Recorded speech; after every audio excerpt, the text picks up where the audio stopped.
자, 시작하겠습니다. 시작을 해보시죠.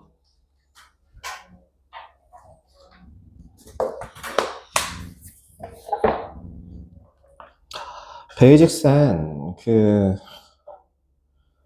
어디부터 숙제였냐면은, 저기 어디야.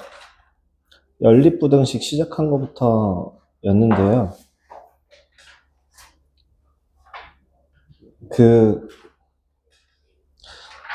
개념 부분에 대한 것도 답을 불러야 할까요? 저는?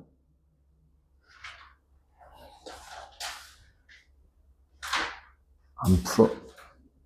아니지? 다 했지? 몇 쪽까지 숙제였냐면은, 저기 어디야. 119부터 126까지 숙제였어요. 그죠? 거긴 채점 해오셨구나. 너 혹시 답 쏟았니? 얼른 수습하고. 밑으로 넣어, 밑으로. 밑으로 넣는 게 나아. 끈적거리겠다, 이거 단 걸.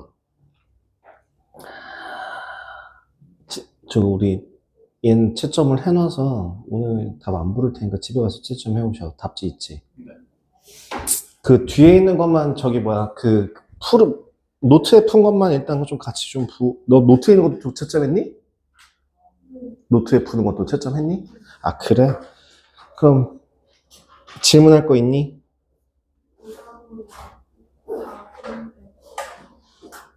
다 아는데 틀린 거라 딱히 질문은 없어?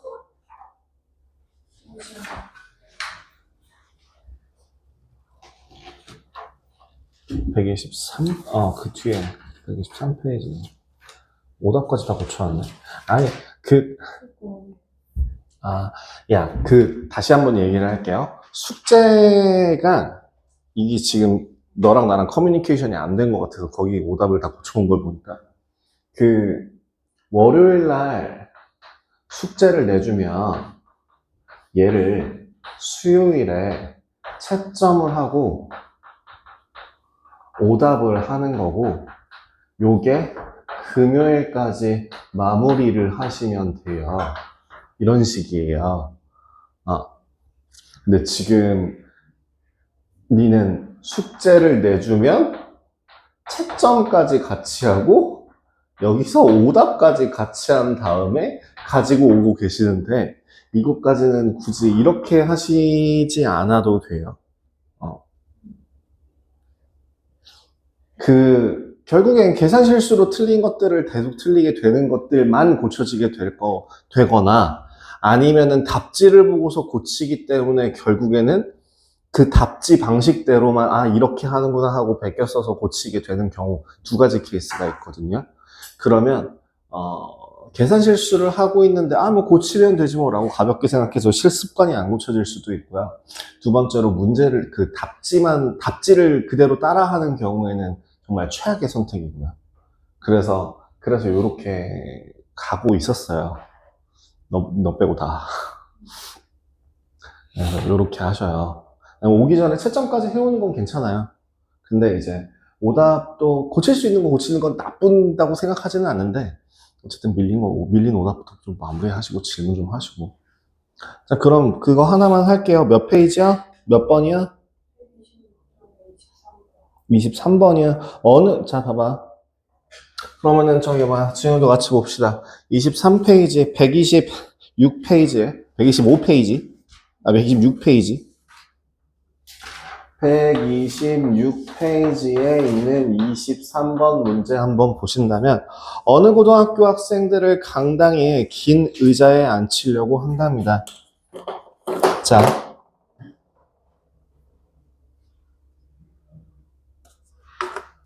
그러면 이 문제는 딱 첫 줄을 읽자마자 되게 전형적인 유형의 문제예요. 그래서 이런 문제 같은 경우에는 보통 뭐라고 표현하냐면 과부족이라고 부릅니다. 과하거나 부족하거나 하는 문제들을 부등식이나 연립방정식을 통해서 식을 써서 푸는 경우들이 많은데요. 그 과부족 문제 같은 경우는 지금 등장한 애들이 뭐예요? 학생이랑 의자가 있어요. 그러면은 덩어리가 더 큼직한 덩어리들을 미지수로 잡아요. 예를 들면 학생이 의자에 앉는다라고 하면은 의자가 미지수고요. 학생한테 노트를 나눠준다라고 하면 학생이 미지수고요. 학생이 텐트에 들어간다, 방에 들어간다 이런 것들 같은 경우에도 더 큰 그룹으로 그러니까 짜잘짜잘한 애들이 들어가는 묶이는 그런 애들을 미지수로 잡아요. 그렇기 때문에 강당과 학생과 의자가 있다면 의자 수를 일단 X로 잡고 시작을 할 거라고요. 첫 번째, 한 의자에 4명씩 앉으면 8명이 앉지 못하고 라고 한다는 거. 학생의 수를 특정 지었습니다. 4x 더하기 8로 x와 관련된 식을 적을 수 있고요.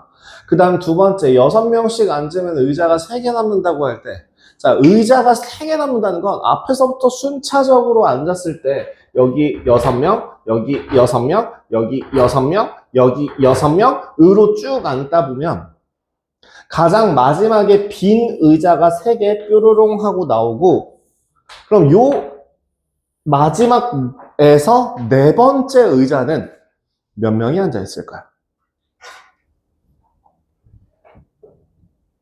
마지막에서 네 번째 의자는 비어있지 않다예요. 비어있지 않다라는 건 요 마지막 의자가 1명부터 6명까지 앉아있을 수 있을 상황이 생길 수 있다는 거죠. 그렇다면 이제 결론. 요걸 통해서 지금 현재 꽉 차 있는 의자의 개수만 먼저 셉니다. 꽉 차 있는 의자의 개수는 몇 개? x-4죠. 우리가 확실하게 알고 있는 꽉 차 있다라고 확신할 수 있는 의자의 개수는 요 4개를 뺀 x-4가 될 거예요. 자, 식으로 한번 적어 볼게요. 학생 수라고 하는 그 값은 의자 수 x-4에다가 6명씩 앉힌 것보다 몇 명? 몇 명? 1명 더 많은 상황이랑 이상 6 곱하기 x-4 플러스 6 이하라고 할 수 있습니다. 다시 상황에 대해서 다시 한번 안내해 드릴게요. 밑에서 3개의 의자가 비어있다라고 하는 건 3개는 비어있지만 마지막 하나가 비어있는지 아닌지 모르기 때문에 3개가 비어있다라고 하면 플러스 1, 2개가 비어있다고 하면 플러스 1, 어쨌든 플러스 1을 해서 저 X에서 빼주고 시작합니다. 그렇게 해서 부등식 범위를 구하신 다음에 ABC 형태죠? 방정식을 풀어주시면 좋을 것 같습니다. 자, 그래서 요게 풀이가 될 거고, 요렇게 풀어서 마무리하시면 2x-23은 33인가요? 맞나? 31이네요. 죄송합니다. 그 다음에 여기는 2x-18 하면 26인가요? 그래서 연립방정식으로 풀어주신다면 x라고 하는 값은 15.5 이하, 13 이상이 될 거라 가능한 의자의 개수는 13개, 14개, 15개가 될 거고 최대의 개수를 물어봤기 때문에 15개다 라고 대답을 해주시면 되는 문제 되시겠습니다. 됐죠?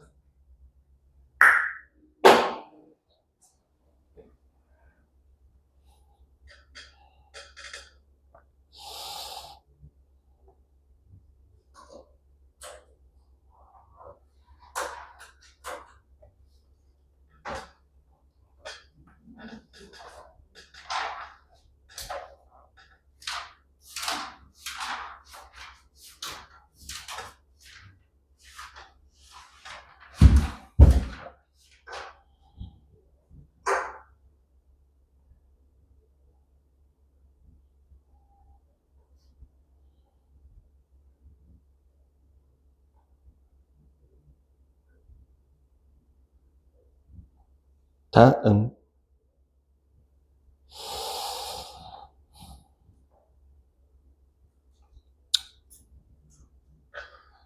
이제부터 난이도를 조금씩 올려보겠습니다. 오늘은 뭐 할 거냐면, 그 절대값을 포함한 절대값 기호를 포함한 부등식에 대해서 좀 설명을 하고, 뒤에 이어서 2차 부등식이라고 하는 게 뭔지까지 갈 겁니다.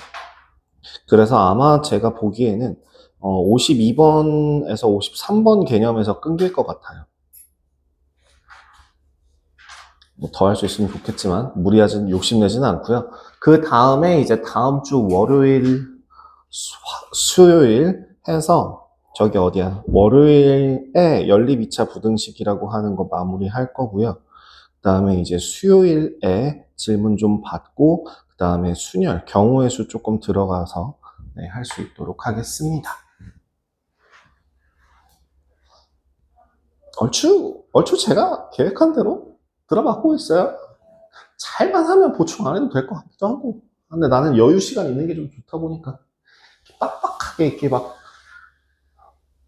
니네들도 힘들잖아. 한두 번 좀. 넌 뭐 보충? 어? 주말 보충하게 되면 언제 하냐고?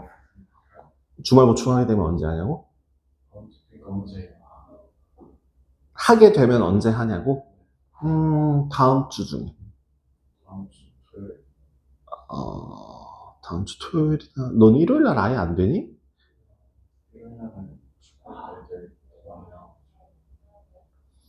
뭐 아침부터 저녁까지 축구를 하니? 혹시? 어. 제 다리 부러진 게 혹시 같이 놀러 나가다가 다리 부러진 거냐? 어. 아, 그래.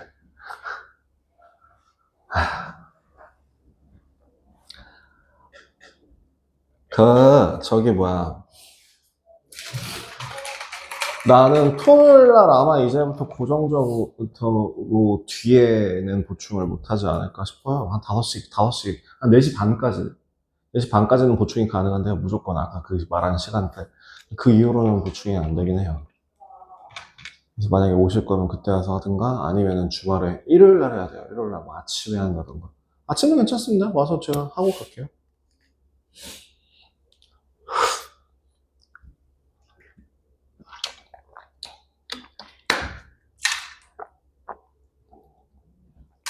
어차피 학원 앞이 부모님 댁이라 주말에 서프라이즈로 해서 놀러 가면 돼요. 저 왔어요? 식사하실래요? 가서 돈 써야 돼요. 내가 계속 보충으로 생각내는 게 뭐야? 난 보충 30분을 하든 1시간을 하든 10시간을 하든 나는 보충과 관련돼서 받는 돈이 빵원이다?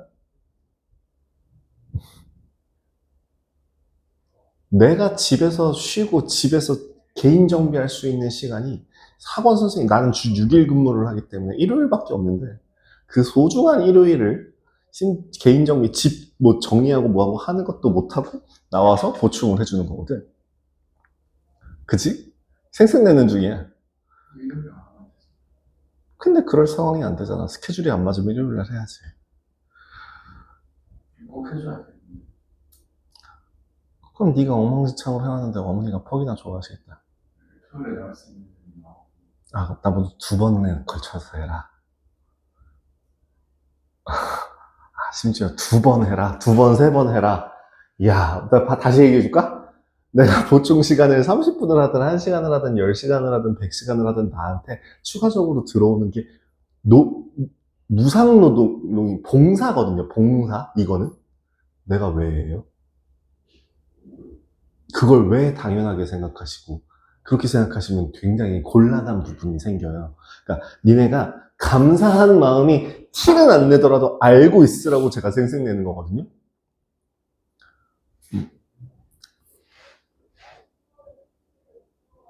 니네가 막 결석하거나 뭐하거나 학원에서 빠진 거, 그 학교 행사로 빠지는 것도 사실은 알바 아니긴 해요.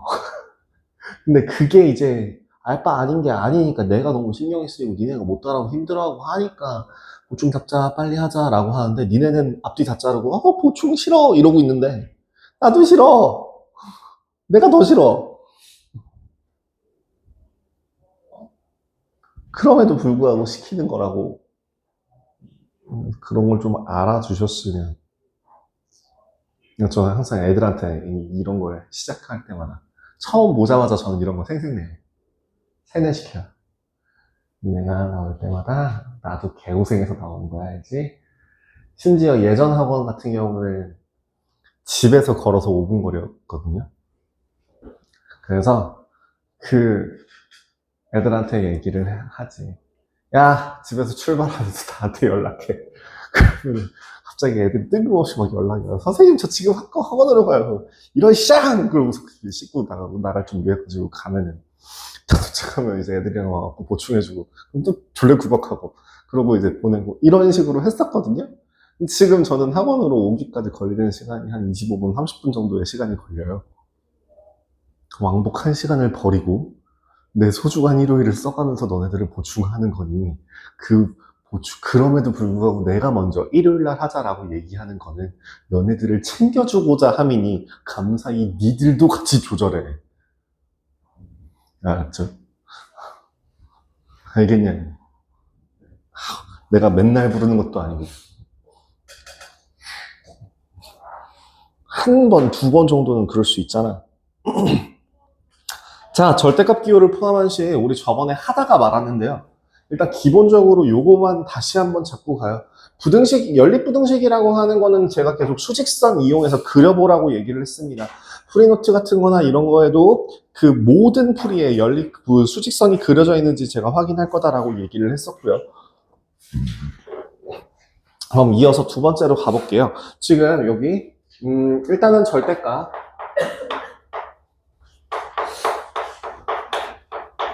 기호를 포함한 부등식 다시 한번 복귀하고 시작하겠습니다.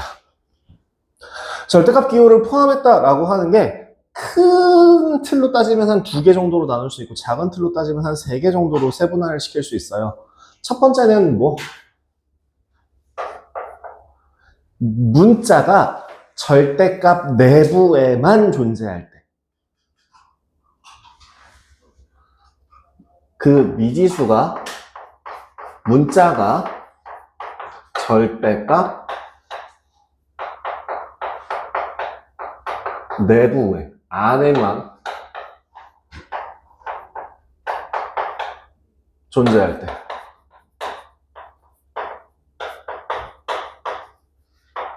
이 경우에는 단순하게 이렇게 하시면 돼요. 절대값 A라고 하는 값이 K보다 작거나 절대값 A라고 하는 값이 K보다 크거나 이런 식으로 절대값과 상수 형태로 부등식을 정리하실 수 있어요. 자, 근데 여기서 저번에도 했던 얘기인데 절대값이라고 하는 단어의 의미가 뭐라고 했었지? 어디로부터의 거리?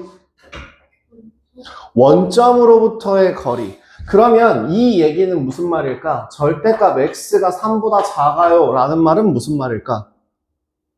원점으로부터의 거리가 3보다 작은 x들이 해가 된다는 얘기죠.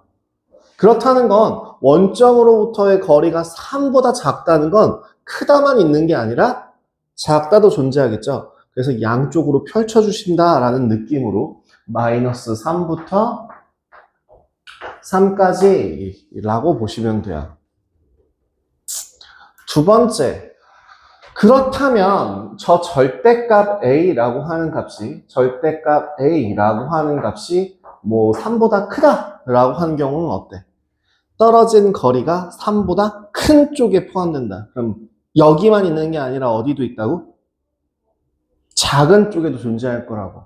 그래서 x의 값이 마이너스 3보다 작거나 아니면 x의 값이 3보다 크거나 라고 하는 게 저 절대값을 풀었을 때의 해가 될 겁니다. 업그레이드. 그래서 얘를 어떤 식으로 풀면 된다고? 얘는 풀어보면 절대값 A의 범위가 마이너스 K부터 K까지. 얘를 풀어보시면 A가 마이너스 K보다 작거나 또는 A가 K보다 크거나 둘 중에 하나로 풀어줄 수 있다 했습니다. 오케이? 그럼 저 A라고 하는 애를 다항식이라고 생각하고 저 X 대신에 다른 애로 한번 바꿔볼게요. 예를 들어 절대값 X-2가 3보다 작다. 이건 어때? 얘도 마찬가지야. 저 절대값 X-2라는 덩어리가 원점으로부터의 거리가 얼마만큼 떨어져 있도록? 마이너스 3만큼 3보다 작은 구간에서 존재하도록. 그러면 마이너스 3부터 3까지 방식 똑같이 가면 돼요. 그럼 정리는 어떻게 하면 돼? A, B, C로 정리할 수도 있긴 하지만 전체 부등식의 성질을 이용해서 이 전체에다가 얼마를 더해주면 2를 더해주면 마이너스 1보다 크고 5보다 작습니다 라고 하는 해가 구해지면서 정리가 될 수 있겠죠. 거꾸로 여기도 마찬가지일 거야. X-2라고 하는 값이 3보다 크다 같은 경우에는 어떻게 정리가 될까? 얘도 X-2가 마이너스 3보다 작거나 아니면 X-2가 3보다 크거나죠. 정리하면 X가 마이너스 1보다 작거나 아니면 X가 5보다 크거나 이렇게 마무리가 될 겁니다. 결론. 다항식이라고 하는 값이 이런 값도 존재할 거예요. 저 아래 안 쓸 거고 이렇게만 쓸 겁니다. 2x-3이 3보다 작거나 같다. 이런 식으로. 얘는 어떻게 하라고? 똑같다고. 다를 거 없다고. 어디부터? 마이너스 3부터 3까지 2x-3이라는 범위를 구해놓고 양변에 얼마를? 3을 더해서 그 다음 두 번째 셋 전체, 식 전체에 얼마로 나눠서? 2로 나눠서 해를 구하실 수 있다는 얘기입니다. 여기까지는 아마 저번 시간 했던 내용인가요? 그죠? 두 번째 갈게요. 두 번째는 미지수가 절대값 바깥에도 존재할 때 절대값 외부에 도 존재할 때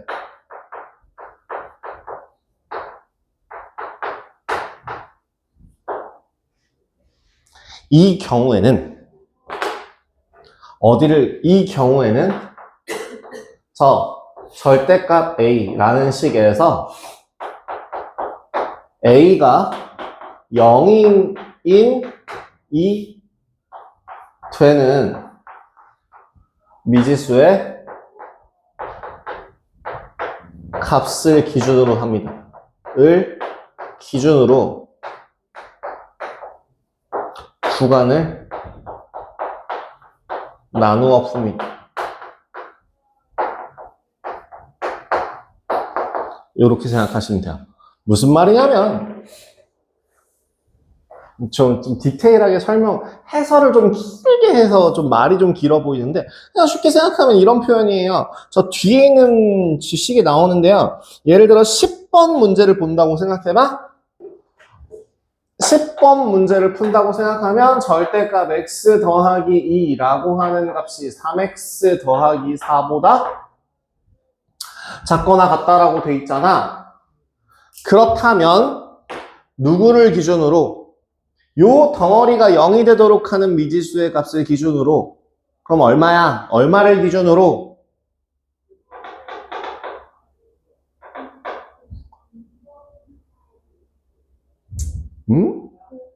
어? 너 정신 지금 못 차리고 있지 지금? 정신 못 차리고 있지? 좀 이따 적어봐봐. 어차피 놓치면 영상 다시 해도 되잖아. 자 봐봐. 절대값 A에서 a가 0이 되도록 하는 절대값 안에 있는 식의 값이 0이 되도록 하는 미지수의 값을 기준으로 한다. 다시 a가 얼만데 a라는 덩어리는 x 플러스 2가 될 것이고 그 x 플러스 2라는 값이 0이 되도록 하는 미지수의 값은 얼마일 것이며 마이너스 2가 될 것이며 그래서 수직선 상으로 마이너스 2라는 곳을 기준으로 구간을 다 잘라주시면 된다는 얘기예요. 마이너스 2보다 작을 때, 마이너스 2보다 클 때 식이 어떻게 바뀌는지 보여드리고 필기 시간 드릴게요. 봐봐. 첫 번째. 만약에 첫 번째에 x가 마이너스 2보다 작다면 요 x가 마이너스 2보다 작다면 x 더하기 2라는 저 식의 값은 양수야, 음수야? 음수일 때는 절대값이 있을 때, 절대값 내부의 값이 음수일 때는 어떻게 해? 부호를 반대로 바꿔줘. 부호를 반대로 바꿔줘. 부호를 반대로 바꾸기 위해서 앞에 마이너스를 곱해줘. 요런 식이 될 거야. 그지? 정리해볼까? 4x가 마이너스 6보다 크다라는 값이 돼서 x의 값은 마이너스 2분의 3보다 크거나 같다가 돼. 그 다음 아직 안 끝났어.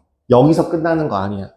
여기서 끝나는 거 아니야? 뭐랑 나눈 구간과 내가 구한 해를 연립해요. 연립해봐. 어떻게 돼? 하나는 마이너스 2보다 작은 거야. 하나는 마이너스 2분의 3보다 크거나 같야. 공통범위 있어, 없어? 없어. 그러면 요 구간 내에서는 해가 없다라고 얘기하시면 돼요. 여기는 해가 없어요. 그 다음 두 번째. 아직 한 발 남았다? 누구? x의 값이 마이너스 2보다 얘 반대. 크거나 같은 게 반대야. 작다의 반대말은 작지 않다예요. x는 마이너스 2보다 크거나 같을 때. 그러면은 x가 마이너스 2보다 크거나 같다면 이 안에 있는 값은 뭐가 될 것이고 양수 값을 가질 것이고 부등호 방향 부호 그대로 갈 수 있을 것이다. 그죠?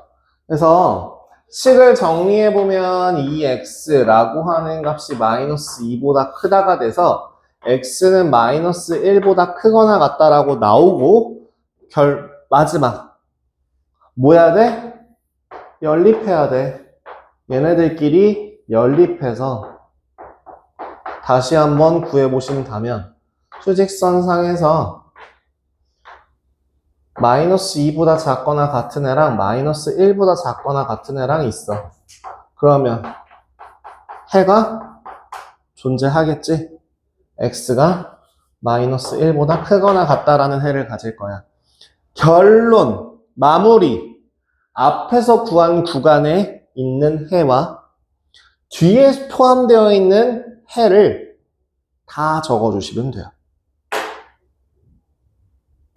그것도 연립하는 순간은 해가 존재할 수가 없고요. 구간을 나눴기 때문에 얘 또는 얘라서 더해 주시면 돼요. 그 구간. 오케이? 정리 좀 하시고요.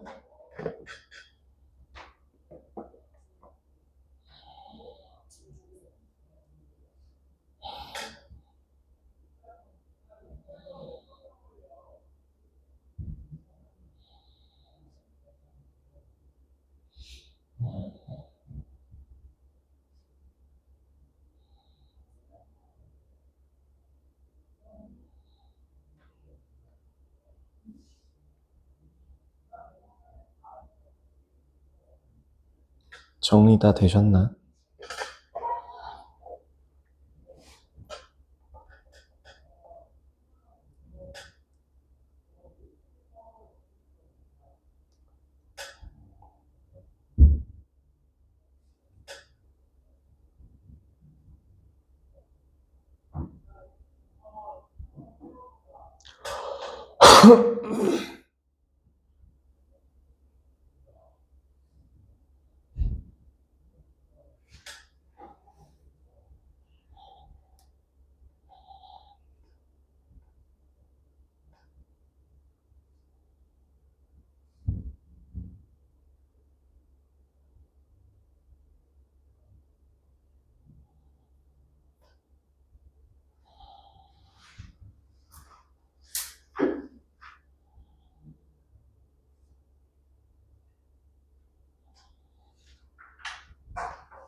다음 진행할게요. 세 번째도 동일해요. 뭐가 동일하냐면 절대값이 한 개만 존재하지 않을 수도 있어. 절대값이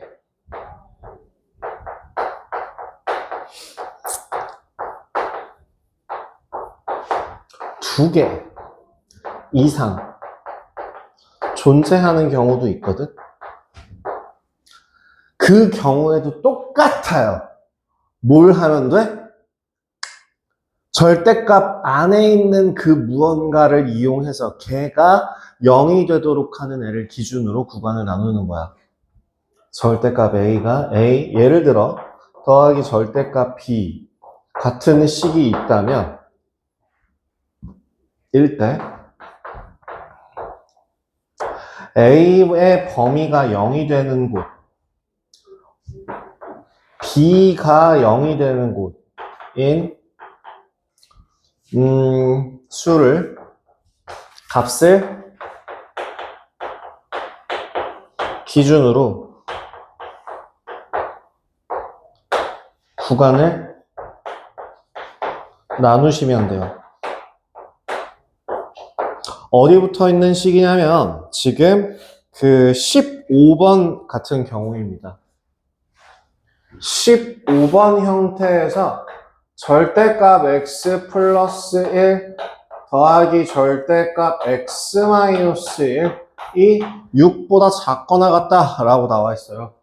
그러면 그대들한테 물어봅시다. 요 첫 번째 절대값에서 기준 값은 얼마가 되고 마이너스 1이 되고 여기서의 기준 값은 얼마가 돼서 1이 돼서 수직선을 기준으로 생각했을 때 마이너스 1과 1을 기준으로 구간을 나눈다면 구간이 몇 개로 나누어집니까? 그쵸, 3개로 나눠지죠. 내가 지금 토막 낸 거잖아, 이걸로. 토막 냈잖아. 몇 도막이 생겼어? 3도막이 생겼죠. 어디? 마이너스 1보다 작은 곳, 마이너스 1부터 1까지인 곳, 1보다 큰 곳. 이렇게 3가지 구간으로 나눌 수 있겠죠. 첫 번째 구간. x가 마이너스 1보다 작을 때. x가 마이너스 1보다 작다면 요 첫 번째 절대값의 부호는 음수. 두 번째 절대값의 부호는 음수. 일 겁니다. 맞죠? 그래서 풀어. 마이너스 2x가 6보다 작거나 같다. x는 마이너스 3보다 크거나 같다. 그리고 뭐 해? 연립. 연립하면 어디부터? 마이너스 1보다 작거나 마이너스 3보다 크거나 같아야 되니까 요렇게 하나 찾았어요. 마이너스 3 이상 1 마이너스 1 미만으로. 두 번째 마이너스 1보다는 크거나 같은데 1보다는 작을 때. 그러면 마이너스 1보다는 크다라고 했으니까 앞에 있는 절대값은 양수. 1보다는 여전히 작으니까 뒤에 있는 절대값을 부호는 음수. 반대로. 이 식을 정리해 본다면 2가 6보다 작거나 같다라는 말이 돼요. 얘는 말이 되는 식이야, 안 되는 식이야?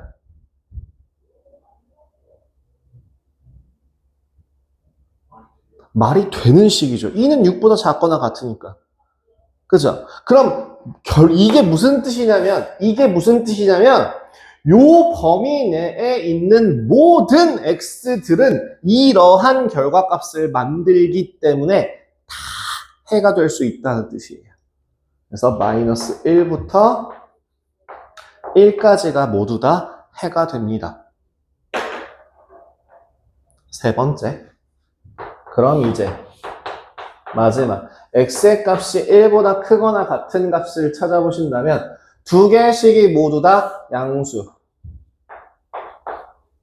x가 3보다 작거나 같아요.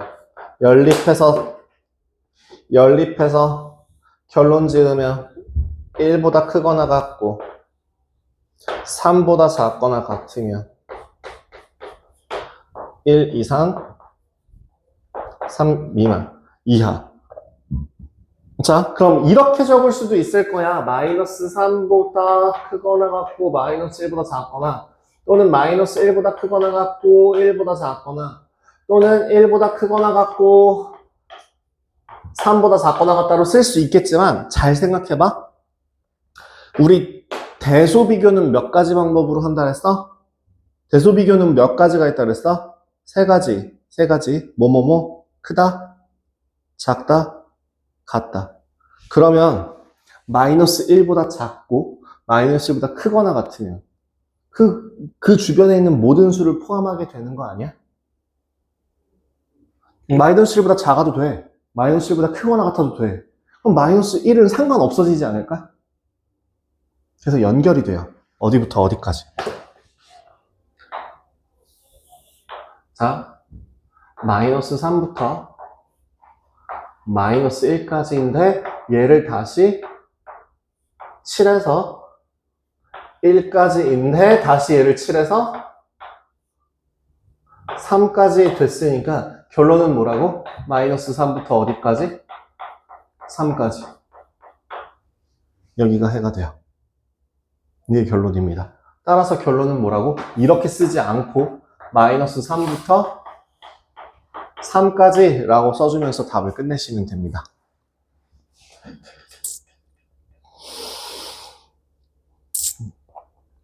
어떤 식으로 문제를 풀어야 되는지 그냥 감만 잡으시면 돼요. 전 크게 몇 가지 보여드렸다고? 세 가지 보여드렸다고. 첫 번째, 절대값 바깥에는 상수만 존재한다면 구간을 나눠서 그냥 뚝딱 하고 풀 수 있습니다. 구간을 나누지 않는다고 하더라도 모양만 바꿔서. 하지만 절대값 외부에도 미지수가 존재하거나 절대값이 2개 이상인 경우에는 반드시 그 절대값 안에 있는 식을 기준으로 해서 0을 기준으로 해서 구간을 나눠야 한다. 그래서 정석적인 풀이 방법은 사실 구간을 나눈다가 정석이고요.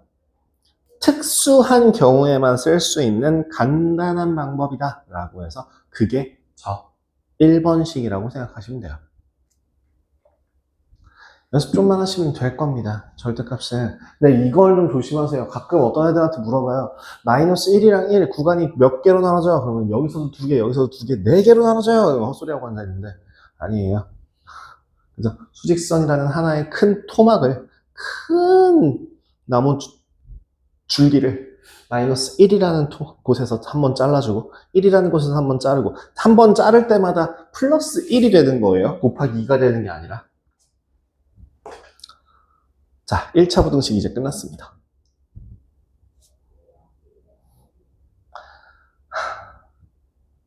진우 2차 부등식 너도 2차 부등식 둘 다 했었죠? 2차 부등식 할 때 소감이 어떠셨어요?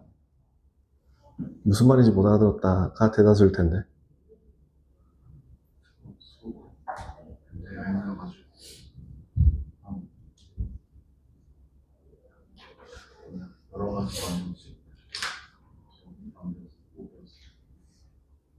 쟤도? 둘이 똑같이? 근데 왜?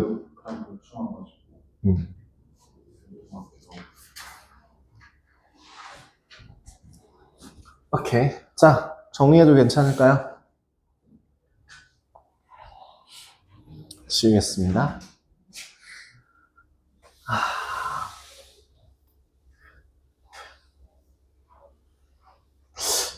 사실은 쫄 필요가 없는데요. 저는 그렇게 생각해요. 쫄 필요가 없는데요. 알고 나면은 그냥 여태까지 했던 거의 연장선일 뿐인데요. 너네들은 굉장히 낯설어 해요. 내가 수업 때 계속 강조했던 그 말, 뭐였지? 요 단원에서 배운 내용 까먹지 말고 있어라. 앞으로도 계속 써야 된다. 그리고 따로따로 기억하지 마라. 연결지어서 생각할 줄 알아야 된다. 그 얘기를 한 이유 중에 하나가 사실은 이 2차 부등식 때문이에요.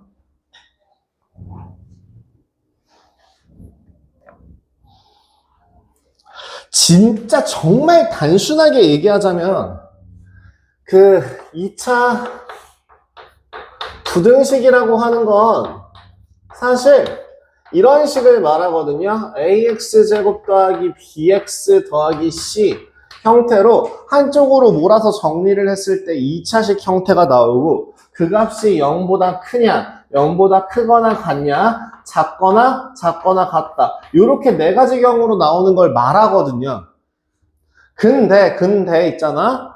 내가 함수라는 거 2차 함수 부분을 설명할 때 너네들이 제대로 적어놨다면 내가 어디까지 설명했었냐면 fx는 뭐라고 했고 x에 대한 식이라고 했고 이 자체로는 그냥 x로 이루어진 다항식 혹은 뭐 유리식, 무리식 그냥 x에 관한 식일 뿐이야.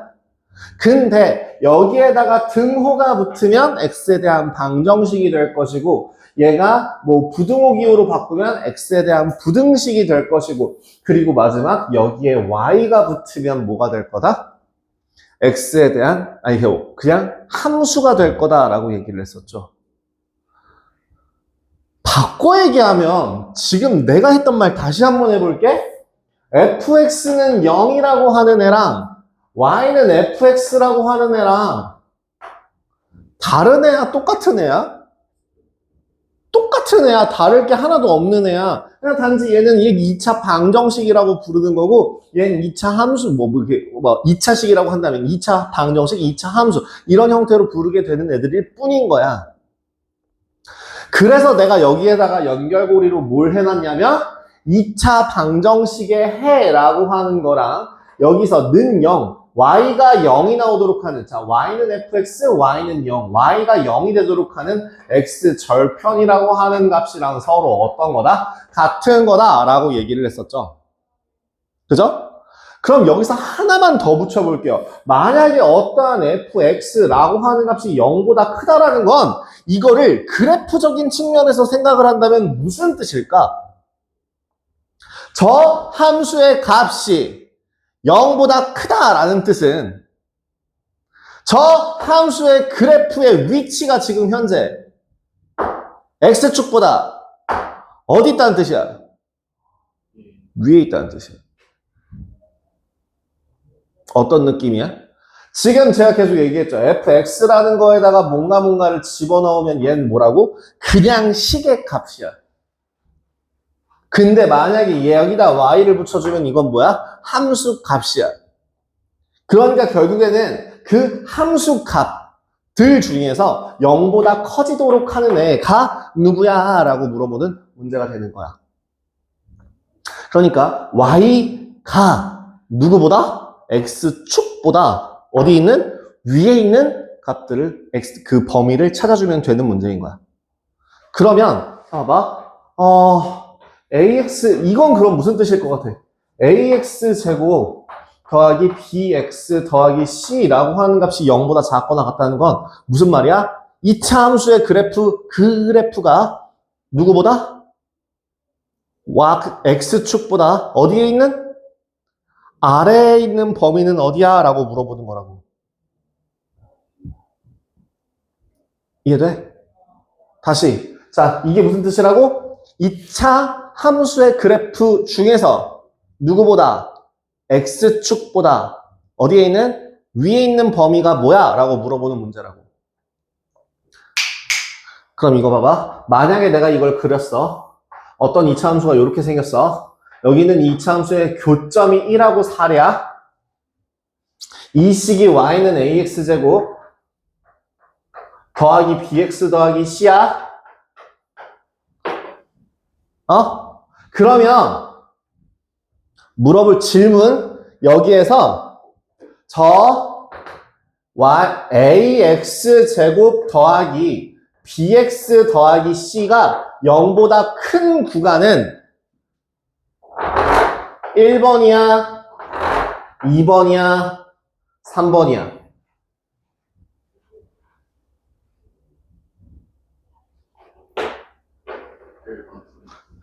1번, 3번이야.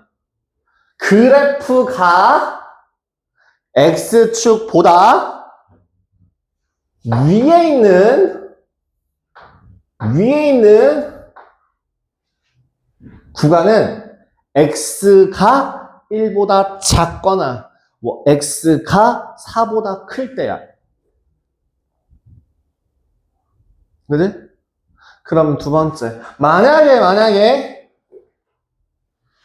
저 ax 제곱 더하기 bx 더하기 c라고 하는 애가 0보다 작거나 같은 값의 범위는 그러면 어떻게 될까? 그래프로 따졌을 때 x축보다 아래에 있는 구간이 어디냐고 물어보는 거야. 어디야? 2번이지. 예, 지금 정신, 눈 좀만 똑바로, 오케이. 오케이. 그 차이. 이해 안 돼? 어렵지. 어려운 거 아는데. 납득이 안 돼?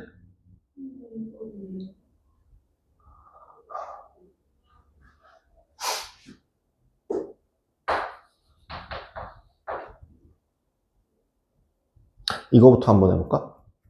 좀 더 쉽게. y는 fx다. y는 gx다.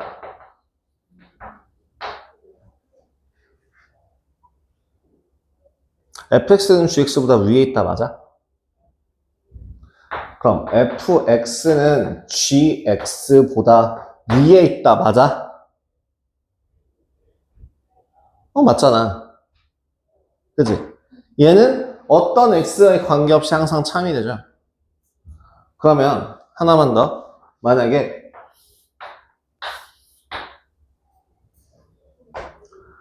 y는 fx가 있어. 여기 y는 gx가 있어.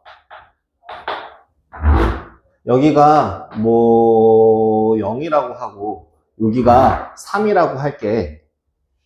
그러면 물어보자. fx가 항상 gx보다 위에 있니? 그럼 위에 있는 구간은 어디가 될까? fx가 gx보다 커지는 구간은 어디게? 누가 누구보다 위에 있냐라고 물어볼다면 fx라는 그래프가 더 위에 있는 곳은 어디야? 왼쪽, 오른쪽.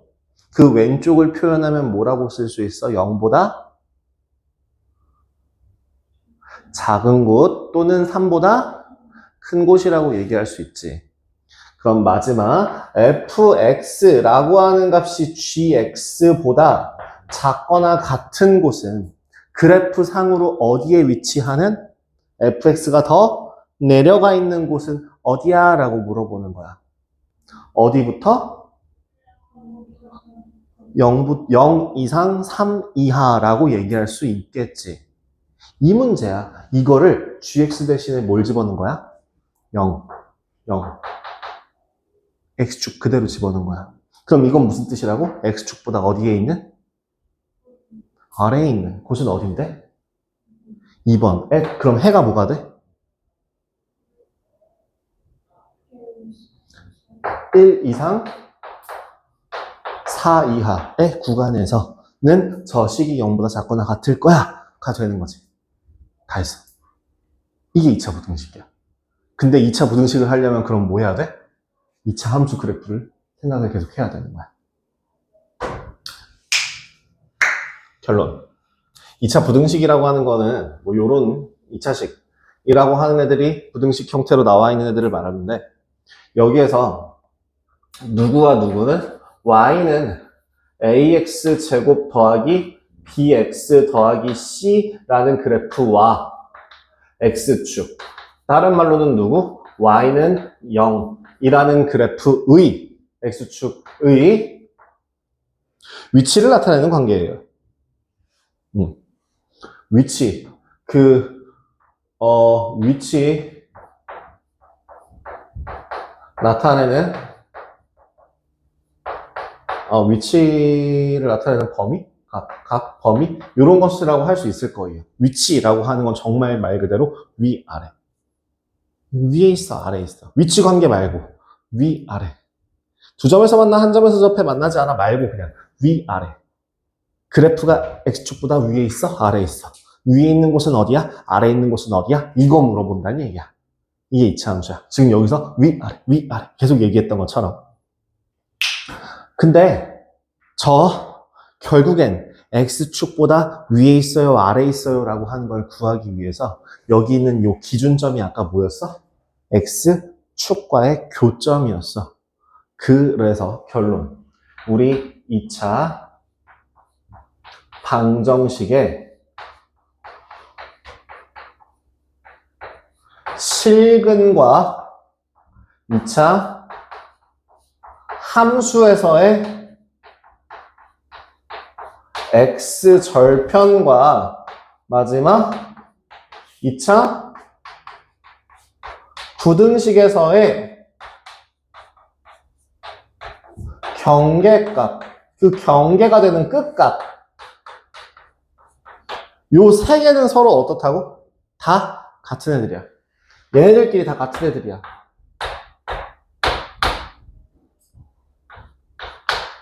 그래서 결론 2차 부등식 풀 때 2차 방정식 근해 공식도 써요. 근과계수와의 관계도 쓰고요. 판별식도 쓰고 다 써요. 왜? 같은 애라서. 실근이 교점이랑 같고 그 교점을 기준으로 범위가 나눠지기 때문에 다 같은 애라서 판별식도 쓰고 근해 공식도 쓰고 근과계수와의 관계도 쓰고 다 써요. 이게 기본이에요.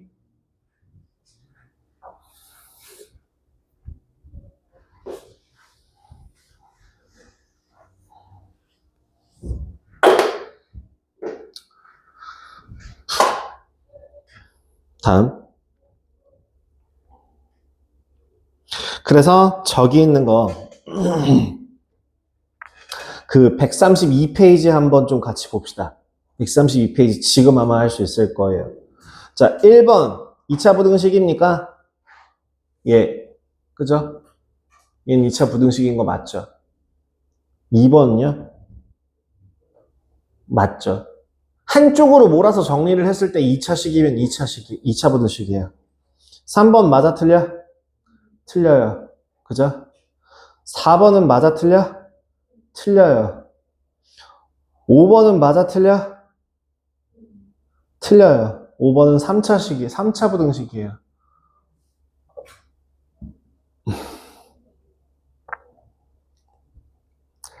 자, 그럼 6번. 우리 제가 방금 전에 얘기한 대로 한번 풀어볼까? 6번에 fx라는 그래프가 0보다 큰 값하면 y 보라 그랬어. 값을 가지는 0보다 큰 값을 가지는 범위는 어디야? 그걸 식으로 불러주세요. 뭐보다 어떻게 되고 뭐보다 어떻게 된다?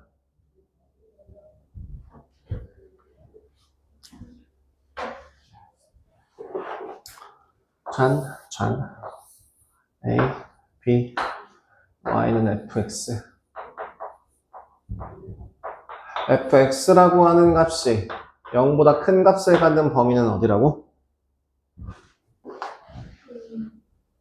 여기랑 여기. 그치, 맞아.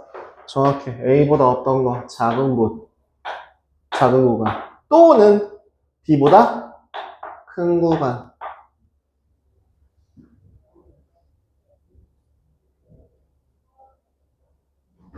천천히 해, 천천히 해서 익숙해지면 이거 굉장히 큰 메리트야. 니네가 이거에 적응할 수 있다는 거는 남들보다 한 4발자국 앞서가는 거야. 애들은 진짜 한 4발자국 같은 거 4번 디딜 때까지 부등식 때문에 환장하거든. 철저하게 개념적으로 파악하세요. 문제 풀면서 익숙해질 생각하지 마세요. 진짜 토악질 나와요, 이거. 그러면 그 밑에 있는 문제 fx가 0보다 작거나 같은 값의 범위는 어떻게 된다고?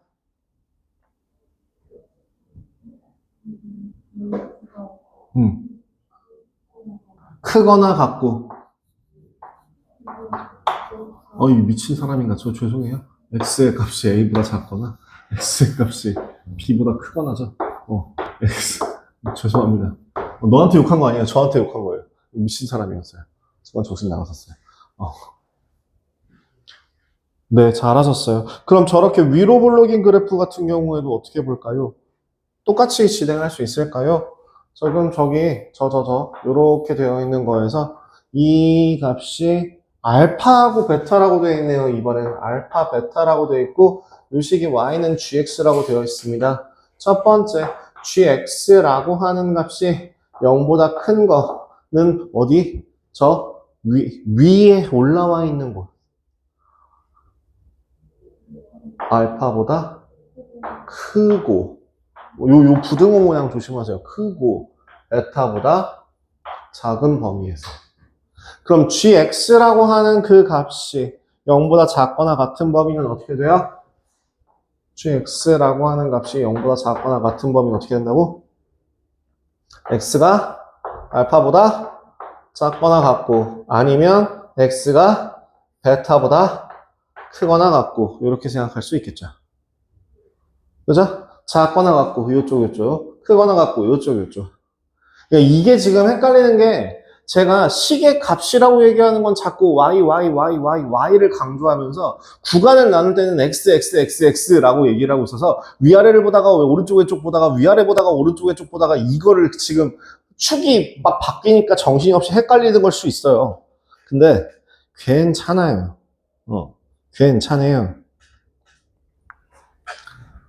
그래서 그래프의 모양을 확인하셔야 되는데 우리 2차 함수의 그래프 모양을 저번에 배웠어요. 어떻게 배웠냐면요. 저 실근과 연관지어서 뭐라고 배웠었냐면 예를 들어 y는 ax제곱 더하기 bx 더하기 c라고 하는 그래프가 0보다 큰 아래로 볼록인 상태에서 있을 때에 우리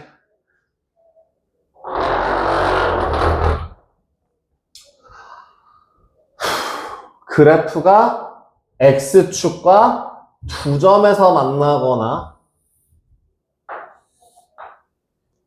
한 점에서 접하거나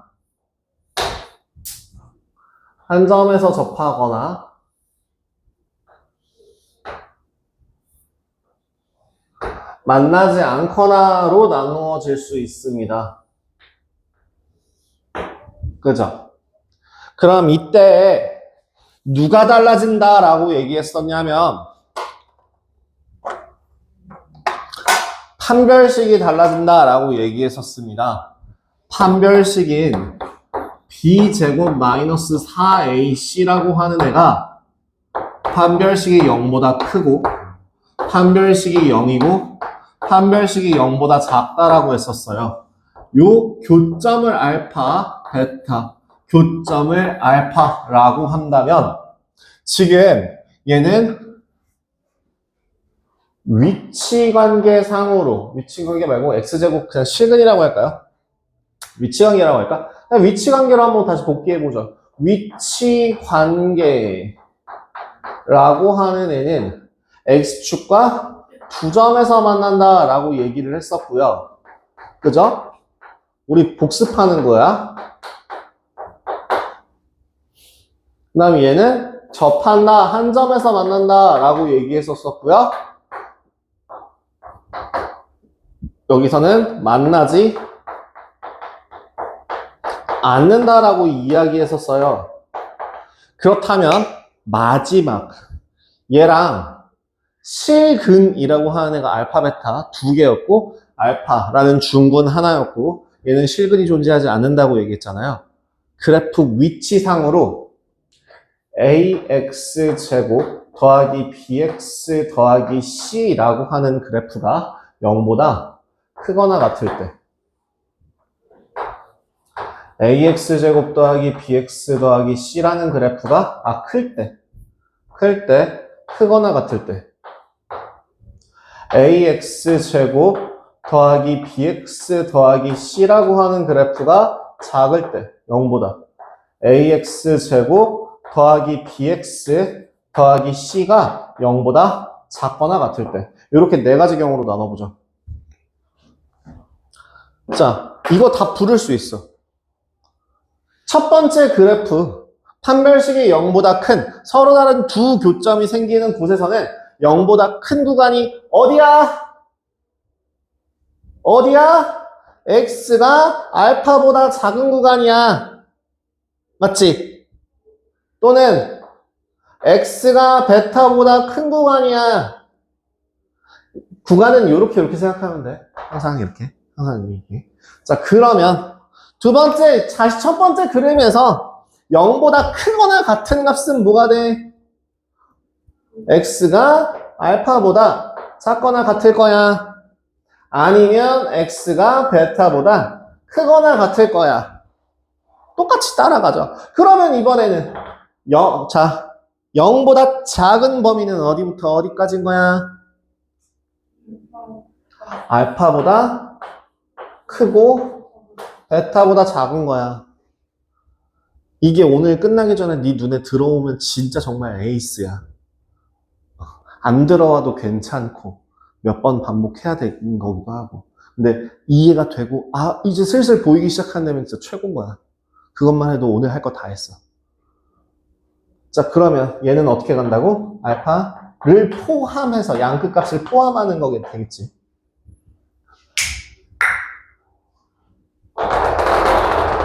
두 번째 그림으로 한번 가볼게요. 두 번째 그림에서는 그럼 0보다 큰 값은 범위는 어디야?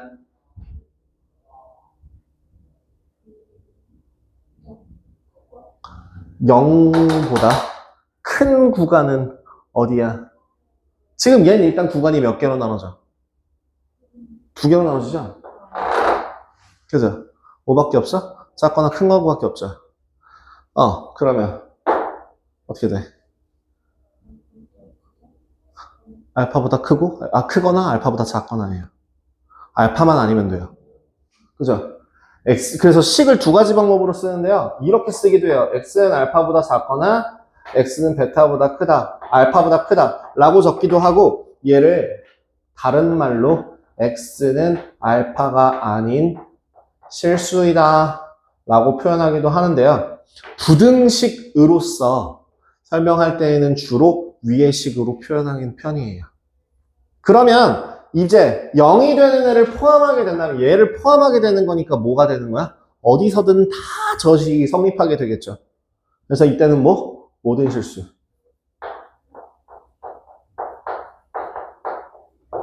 자, 그러면 x축보다 아래에 있는 곳은 있어, 없어? 없어요. 그래서 해가 없다. 해가 없다. 빨간색으로 갈게요. 해가 없어요. 근데 0보다 작거나 같은 거. 0보다 작거나 같은 거, x축을 포함해서 그 밑에 있는 거는 뭐가 존재해? 알파인 거 딱 하나가 존재하죠. x는 알파인 특수해가 존재합니다. 마지막 좀 되게 특이하게 생겨요. 지금 떠 있어요. 떠 있어. 떠 있는 경우에는 싹 다 위에 있죠. 그럼 여기서는 뭐예요? 모든 실수가 되죠. 그치? 그 밑에 있는 것도 볼 필요 없죠. 모든 실수가 되죠. 그럼 0보다 작은 건 존재할 수 있어? 없어?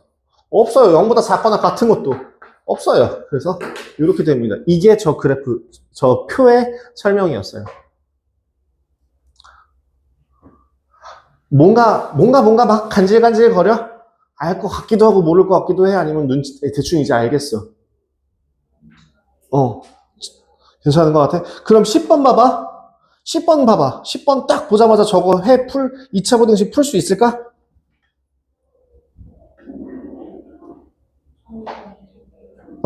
전개를 굳이 왜 해?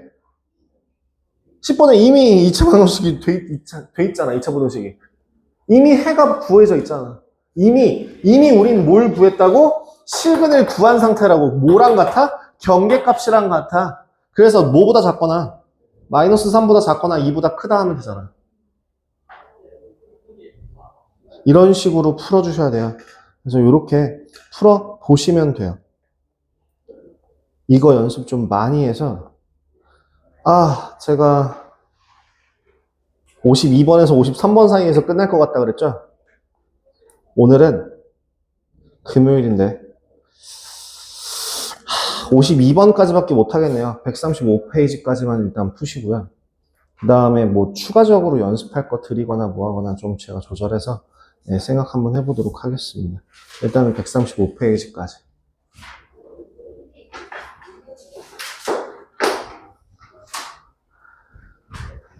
자, 135페이지까지 하는데 저 여기서 또 조건 걸어요. 2차 부등식은요. 2차 함수 다 그리세요. 그리고 한 가지 팁을 드리자면 저 왜 굳이 아래로 볼록만 표현했을까요? 이거 최고차항 계수를 양수로 강제 조절이 가능하거든. 식을 다 부호를 뒤집으면서. 그래서 최고차항의 계수를 양수로 생각해서 하나만 정리할 수 있게 해주세요. 그러면 그 식이 만약에 최고차항의 계수가 음수라고 한다면 양수로 바꿔버리고 이런 형태로 해서 아래로 볼록으로만 생각하시는 게 나아요. 일단 촬영 스톱했다가 2교시 좀만 쉬었다가 진행하도록 하겠습니다.